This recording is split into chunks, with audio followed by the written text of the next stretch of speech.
Hello po, good morning sa ating lahat. Welcome po sa welcome sa ating is it Thursday? Tingnan ko lang Thursday market briefing. So, to start, let me share my screen with you.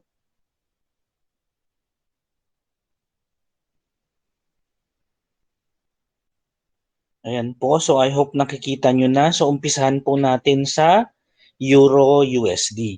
So, if we are to look at the daily chart ng Euro USD, makikita mo from here to here, wala kang support area. Walang immediate na support area from this here up to here. If you look at your left side of the chart, walang nag-emanate na previous resistance or a previous support within this area from here up to here. So yung signal dito, we may consider this as may follow through pa itong pagbaba ng euro. So we are expecting the euro to go down some more up to this level at least for today at 1704.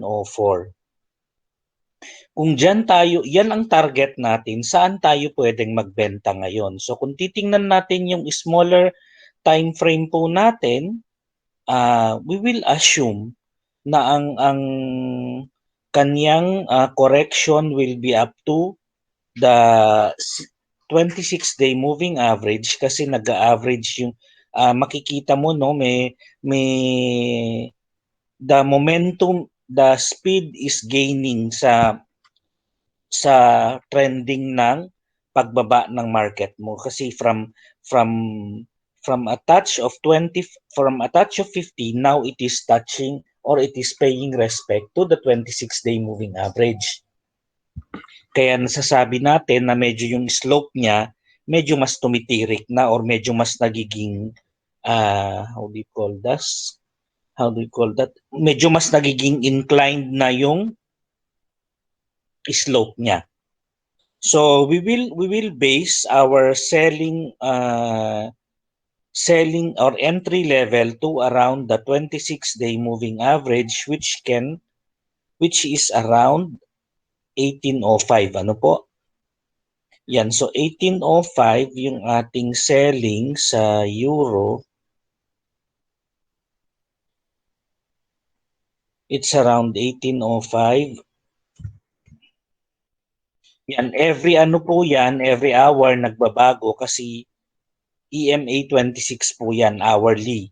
So you will expect this to change from time to time but be wary or be conscious kung ano po yung 26-day moving average na yon as the price gets nearer that. What you will be only what you should be conscious of is you will see some rejection na ganito as soon as it hits the 26-day moving average. Ayan po. So kung meron kang rejection na makikita, yan po yung confirmation na ang presyo ay pababa na.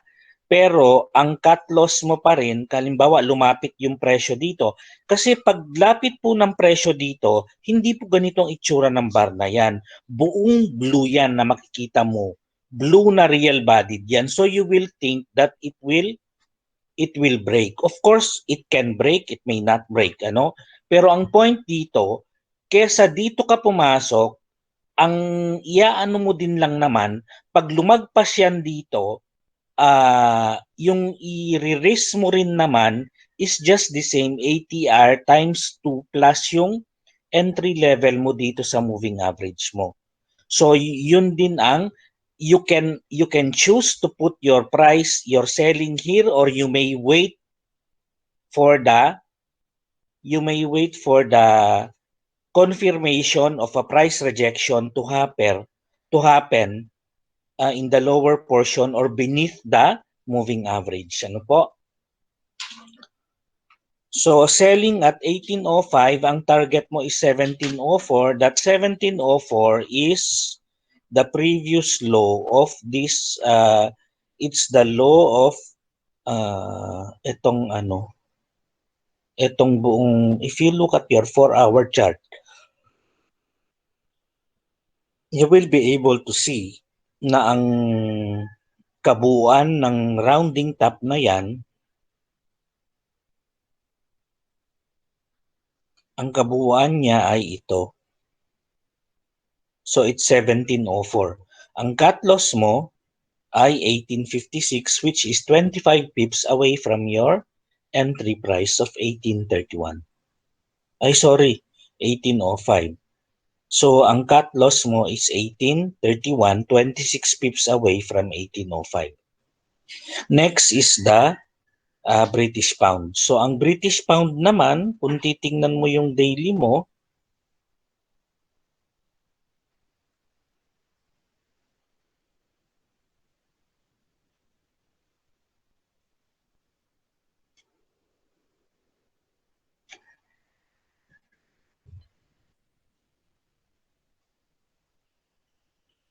kung titingnan mo yung daily mo, 'di ba? Yan yung daily mo. Let's try to figure out kung ano ang psychological ano nitong. So itong area na to, 'di ba? Ano siya, outside day if you represent it in bar chart. So instead of going down yesterday, nagkaroon ng indecision dito. So what about today? Kung indecision itong area na ito, paano po ito ngayon? Ano ngayon ang ano niya? Aakyat ba siya o bababa ba siya? Ako ang ginagamit ko to filter this. Kung hindi siya maliwanag, pinagsasama ko sila. So I combine the candlesticks here para maging clear sa akin kung ano ang tinutumbok ng market. So kung pag pinagsama mo ito, this becomes a bigger reversal signal. Ayun po. So kung reversal signal po siya, then malamang ngayong araw pababa po siya. Tsaka isa pa pong tinitingnan ko diyan is kung pababa po siya, saan po ang pwede niyang puntahan? Saan ang ito yung to complete the rounding top, ito yung pwede niyang puntahan. Anong price yan? 36.68. Ayan po. So tamang-tama dito sa kanyang 200-day moving average. Ano po? So kung maghahanap tayo ng selling entry setup natin sa pagse-sell sa British pound, we will be able to spot that in our lower time frames. So let's try to see kung meron tayong makikita sa lower time frame natin. Mabagal lang po, pasensya na. Ayan, so sa lower time frame mo, ang entry ano mo dito is uh,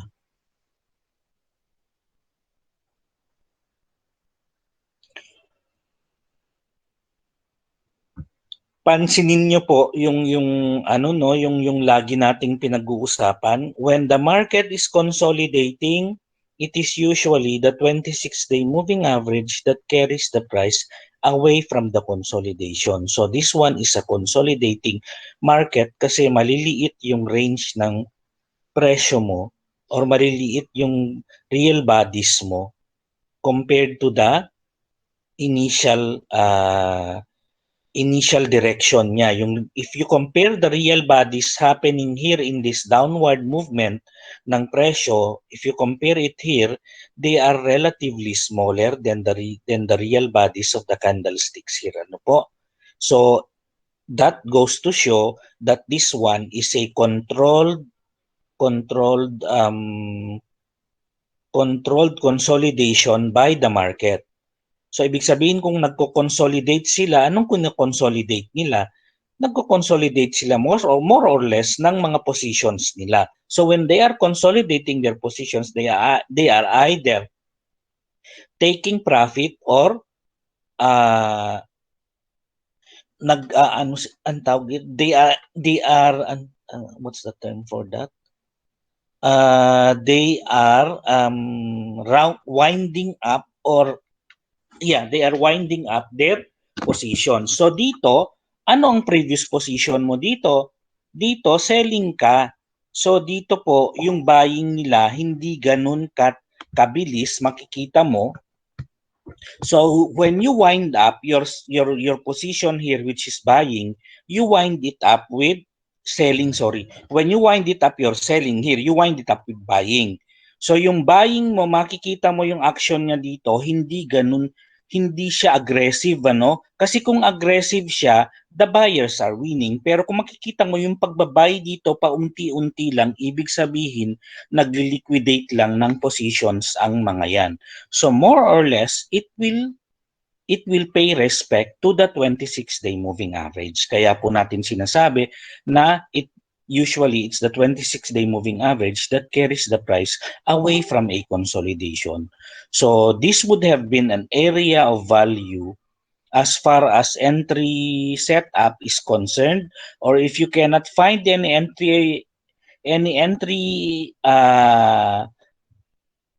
area of value regarding your entry level now kasi nasa gitna na yung presyo, mag-antay ka ng pag-correct niya sa 26-day moving average.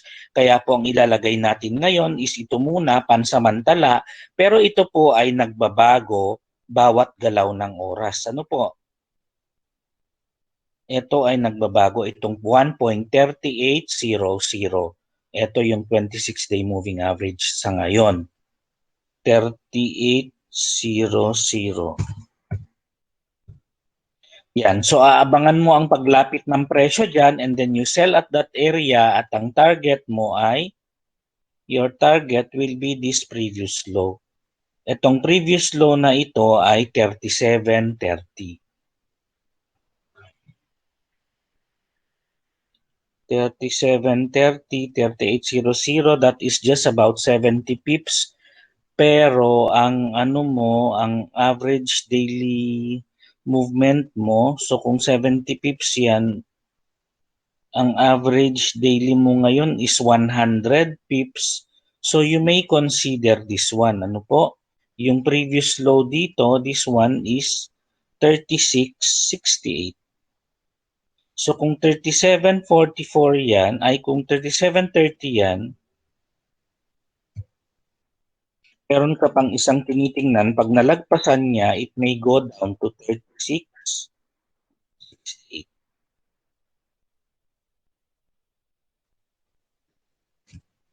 Yan po.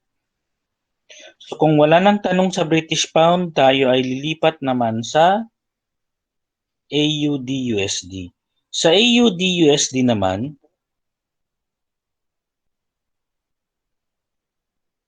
ayan, kare-reversal lang po dito. Pagka-reverse niya dito, we will expect that the price will go down some more. Ano po sa daily? So kung bababa yan for today, let us see sa smaller time frame charts natin kung meron nga siyang sinasabing pagbaba. Sa kasawiang palad, ngayon po ay nasa gitna na siya. So it is not advisable that you sell in the middle of the sea.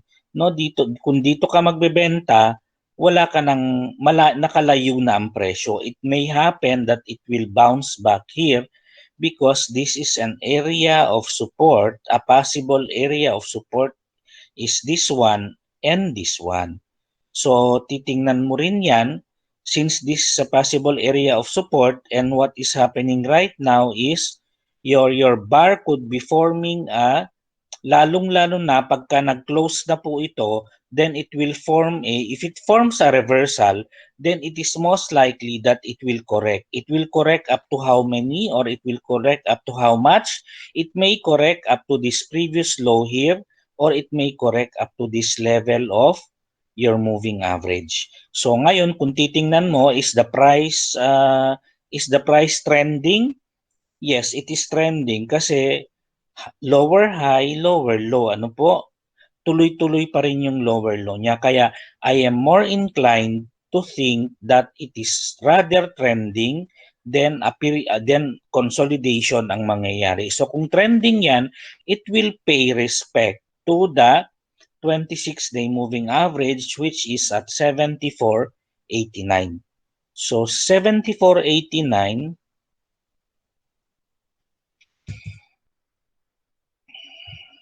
74.89, pwede ka mag-selling dyan.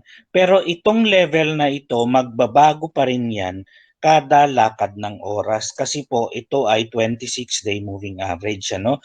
Just to guide you, ilalagay mo lang dyan hourly EMA 26 para hindi mo makalimutan na ito ay, so dito din, yan ay hourly EMA 26 din ang naging guide mo dyan para hindi mo makalimutan na dynamic yung mga levels ng resistances na tinitingnan mo dyan.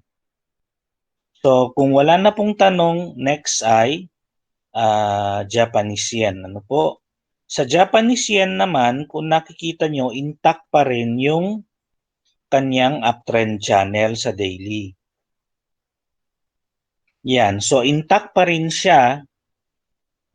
Will this day move the price up?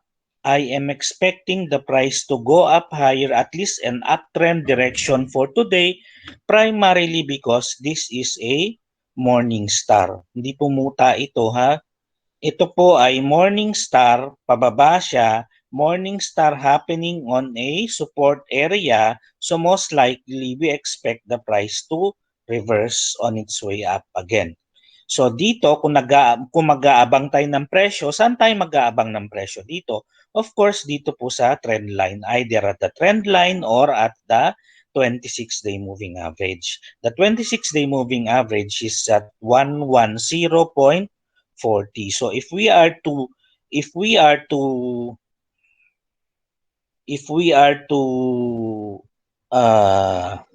validate that with our smaller time frames, ayan po.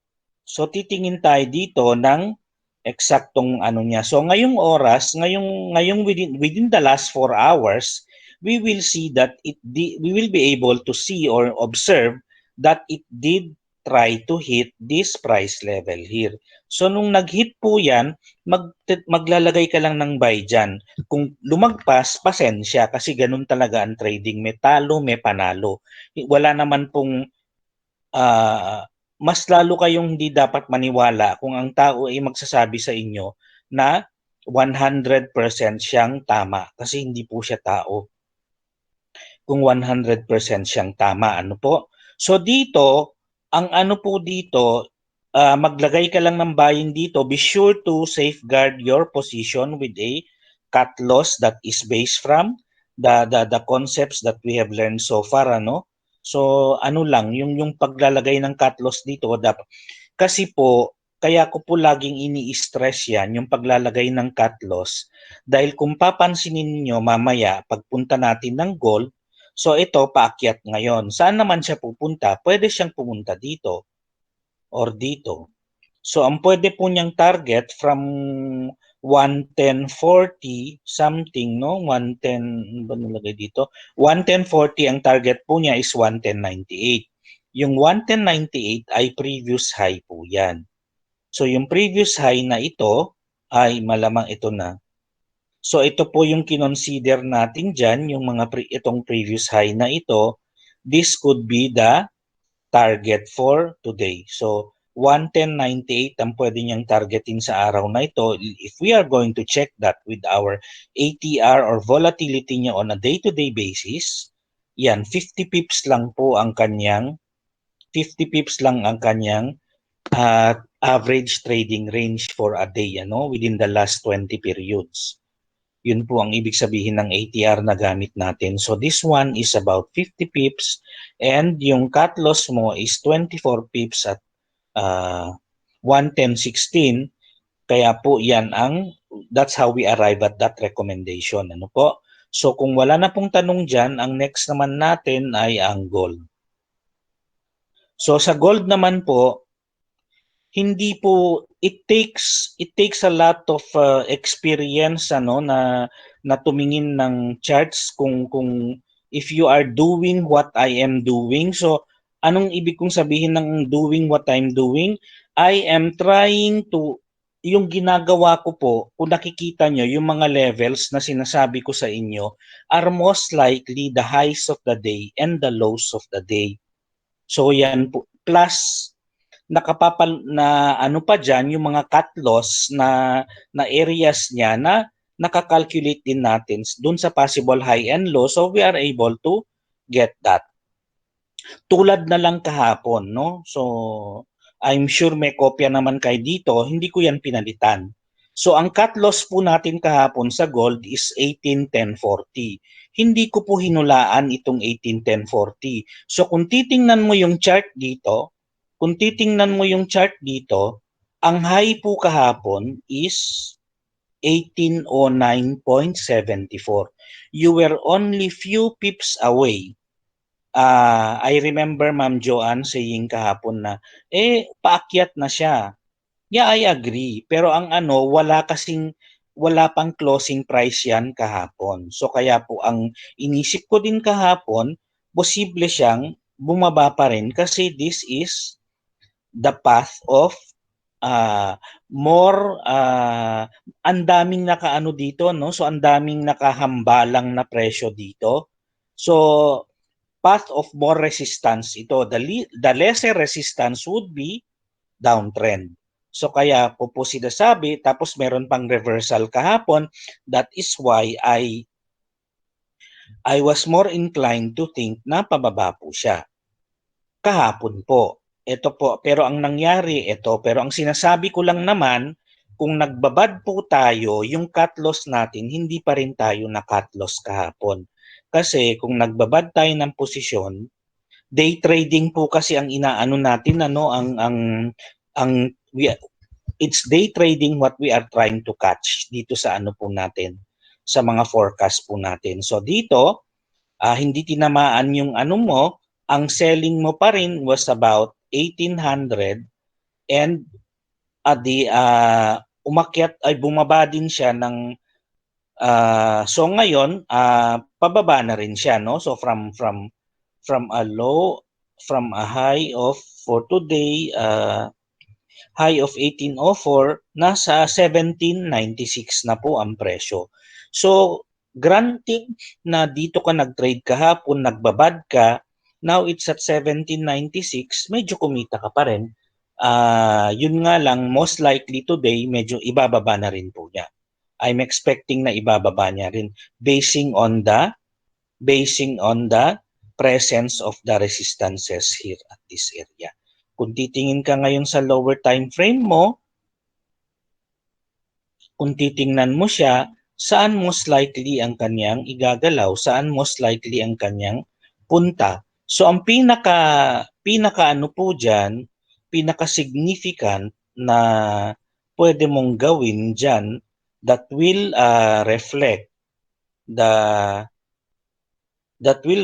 the psychology of the market and not just your psychology, ay ito po.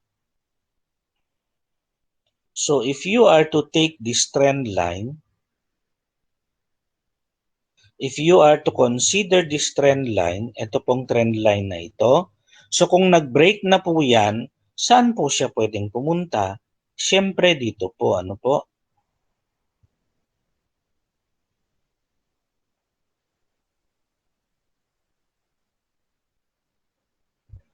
Yan, so kung yan yung sukat niya, dito rin yung punta niya. So pwede po siyang pumunta ng hanggang dito. Itong previous high na to, which is 1779.78.